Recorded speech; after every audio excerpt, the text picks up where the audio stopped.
Reflection at a conducting surface.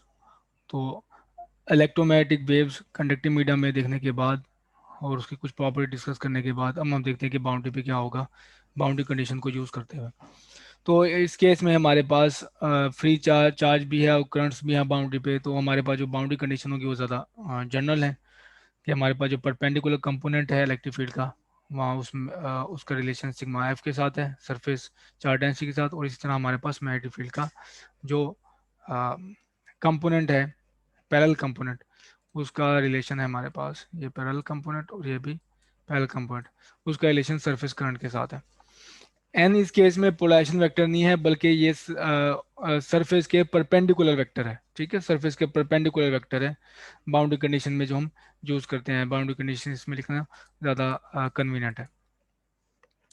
तो अगर आपके पास ओहमिक कंडक्टर है तो उस केस में आपके पास सरफेस पे कोई फ्री करंट नहीं होगा फ्री सरफेस करंट। उसकी वजह ये है कि हमने सेकंड चैप्टर में ये चीज़ देखी हुई थी कि आपके पास कंडक्टर के ऊपर जो इलेक्ट्रिक फील्ड होती है वो हमेशा परपेंडिकुलर होती है।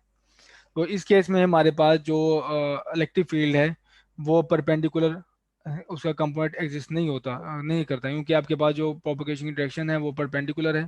तो परपेंडिकुलर डायरेक्शन में आपका इलेक्ट्रिक फील्ड का कोई कंपोनेंट होगा होगा तो आपके पास पैरेलल टू द सरफेस होगा। ठीक है। और इस केस में हमारे पास जो सरफेस करंट है वो के आपके पास ज़ीरो हो जाएगा क्योंकि ओहमिक लॉ के मुताबिक जो आपके पास इलेक्ट्रिक फील्ड जिस डायरेक्शन में उसी डायरेक्शन में आपके पास करंट होना चाहिए। तो ओहमिक करंट कंडक्टर्स के लिए there can be no free surface current. तो बात है आपके पास पर्टिकुलर बाउंड्री पे suppose now that X Y plane form a boundary between a non conducting medium one and conducting medium two. तो आपके पास जो ये मीडियम वन है वो नॉन कंडक्टिंग है। ठीक है। और मीडियम टू हमारे पास कंडक्टर है। तो electromagnetic wave exactly left side से आ रही है तो ये बाउंड्री से इसमें ट्रांसमिट भी होगी और रिफ्लेक्ट भी होगी। ठीक। तो वन बाय वन देख लेते हैं। तो लेफ्ट साइड से आपके पास जो इंसिडेंट वेव आ रही है वो ये है और पोलराइज है एक्स डायरेक्शन में। ठीक है। हमारे पास अगेन एक्स वाई में बाउंड्री है और जेड डायरेक्शन में इसकी प्रोपगेशन है। यहाँ से भी आपको पता चला है जेड डायरेक्शन में प्रोपगेशन है और इलेक्ट्रिक फील्ड की जो पोलराइजेशन है अलोंग एक्स एक्सिस है और मैग्नेटिक की पोलराइजेशन मैग्नेटिक फील्ड अलाइन है अलोंग वाई एक दूसरे के ऊपर परपेंडिकुलर है। रिफ्लेक्टेड वेव क्या है हमारे पास जो बैक होगी फ्रॉम राइट टू लेफ्ट और मीडियम हमारे पास वन ही है। अगेन जो इलेक्ट्रिक फील्ड है वो एक्स के लॉन्ग पोलराइज है और मैग्नेटिक फील्ड हमारे पास नेगेटिव वाई के डायरेक्शन में हो जाएगी। ठीक है। या फिर अब वाई के डायरेक्शन में हो जाएगी उसकी प्रोपगेशन टूवर्ड्स लेफ्ट हो जाएगी। तो ये नेगेटिव जो आपको जो है ये शो कर रहा है प्रोपगेशन की डायरेक्शन नेगेटिव और ये भी आपके पास नेगेटिव। ट्रांसमिटिव वेव ये है जो हमने रिसेंटली ड्राइव की है। ट्रांसमिटिव वेव कंडक्टर में हमारे पास ही है एटेनुएशन उसमें होती है हमारे पास जो के वो नज़र आता है वो कॉम्प्लेक्स नंबर है। तो यहाँ पे ऊपर देखिए आप के वन है और यहाँ और वो रियल नंबर्स हैं आपके पास। इस केस में हमारे पास क्या है कॉम्प्लेक्स नंबर के टू कॉम्प्लेक्स है यहाँ पे भी के टू कॉम्प्लेक्स है। और यहाँ पे एम्पलीट्यूड जो मैग्नेटिक फील्ड और इलेक्ट्रिक फील्ड में जो रिलेशन था एम्पलीट्यूड का वो यहाँ पे चेंज है दोनों केस में देखें। ठीक। तो के भी चेंज है यहाँ पे और यहाँ पे आपके पास एम्पलीट्यूड का जो रिलेशन इलेक्ट्रिक फील्ड और मैग्नेटिक फील्ड में वो भी चेंज है। और ये हम आपको पता है कि प्रीवियस लेक्चर से which is attenuated as it penetrates into the conductor. तो प्रीवियसली हमने ये देखा हुआ है कि जैसे आपके पास कंडक्टर में पे इंसिडेंट होती है तो ये अटेनुएट होगी कंडक्टर पे। ठीक है। एब्जॉर्ब होती जाएंगे जिससे हमने स्किन डेप्थ डिफाइन की थी। तो अब आते हैं one by one boundary condition apply करते हैं at Z is equal to zero. तो जैसे कि मैंने बताया कि आपके पास जो यहाँ पे इंसिडेंस है वो नॉर्मल है। ठीक है। इस बाउंड्री पे ये बाउंड्री हमारे पास ये है एक्स वाई के अलोंग है। इस बाउंड्री पे जो वेव इंसिडेंट होगी एग्जैक्टली बाउंड्री के नॉर्मल होगी। तो नॉर्मल कोई आपके पास इलेक्ट्रिक फील्ड का कंपोनेंट नहीं होगा क्योंकि हमारे पास इलेक्ट्रिक फील्ड जो इलेक्ट्रोमैग्नेटिक वेव ट्रांसफर वेव्स हैं। ठीक है। तो यहाँ से हमें पता चलता है कि जबकि आपके पास इलेक्ट्रिक फील्ड का परपेंडिकुलर कोई कंपोनेंट नहीं है तो बाउंड्री कंडीशन वन क्या है हमारे पास ये है। ठीक है। बाउंड्री कंडीशन वन यहाँ पे परपेंडिकुलर कंपोनेंट जीरो यहाँ पे भी आपके पास जीरो। तो ये जीरो आपके पास ये बताता है कि सिग्मा एफ भी आपके पास जीरो होगा, सिग्मा एक्स आपके पास जीरो, क्योंकि दोनों परपेंडिकुलर कंपोनेंट जीरो है। तो हमें पहली जो बाउंड्री कंडीशन है उससे आपको ये मिलता है। अब आ जाए सेकंड पे। सेकंड भी आपके पास परपेंडिकुलर कंपोनेंट है, वो परपेंडिकुलर कंपोनेंट उसके कंटिन्यूस हैं।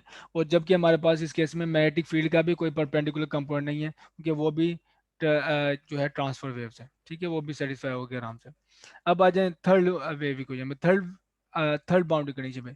थर्ड बाउंड्री कंडीशन आपको ये बताती है कि आपके पास ये बाउंड्री कंडीशन है थर्ड, थर्ड बाउंड्री कंडीशन, ये आपको ये बताती है कि जो बाउंड्री के लेफ्ट हैंड साइड पे इलेक्ट्रिक फील्ड के पैरेलल कंपोनेंट्स माइनस बाउंड्री के राइट साइड पे जो इलेक्ट्रिक फील्ड के पैरेलल कंपोनेंट, वो उनका डिफरेंस जो है वो इक्वल टू जीरो होगा। तो हम ये अप्लाई करते हैं कि या फिर आप कहें कि ये दोनों इक्वल होंगे, पैरेलल कंपोनेंट्स इन दोनों के इक्वल हैं। तो इस इक्वलिटी को मैं यहाँ पे अपना अप्लाई करता हूँ। तो बाउंड्री के लेफ्ट हैंड साइड पे मेरे पास दो वेव्स हैं, एक है इंसिडेंट एम्पलीट्यूड है और दूसरा मेरे पास रिफ्लेक्टेड है। और बाउंड्री के राइट साइड पे मेरे पास है ट्रांसमिटेड वेव। इक्वलिटी से हमें ये पता चलता है कि ये दोनों जो है ये ई नॉट बाउंड्री पे इक्वल होंगे, और जो इलेक्ट्रोमैग्नेटिक वेव्स जो इलेक्ट्रिक फील्ड हैं वो एक दूसरे को इस तरह कनेक्ट करेंगे। मैंने आपको प्रीवियस आर्गुमेंट में जो बताया कि बाउंड्री कंडीशन जो सरफेस पे कोई फ्री सरफेस करंट नहीं होगा तो ये हमारे पास जीरो हो जाएगा। तो बाउंड्री कंडीशन फोर अगर अप्लाई करें तो जो कि ये है, ठीक है, बाउंड्री कंडीशन फोर, तो ये साइड जीरो हो गई। और ये हमारे पास मैग्नेटिक फील्ड है लेफ्ट साइड पे, और ये मैग्नेटिक फील्ड है राइट साइड पे। ये मीडियम वन है और ये मीडियम आपके पास टू है, ठीक। तो यहाँ पे मैंने वैल्यू पुट की, ये हमारे पास left magnetic field medium one, और ये हमारे पास right magnetic field from medium two जो कि कंडक्टर है। तो इनके बाउंड्री कंडीशन के मुताबिक जो इनके एम्पेरल एम्पलीट्यूड्स हैं वैसे कनेक्ट होंगे इस तरह, इक्वल, इनका डिफरेंस इक्वल टू जीरो होगा। तो अब मैं वो रिलेशन पुट करता हूँ जो मैग्नेटिक फील्ड का इलेक्ट्रिक फील्ड के साथ है।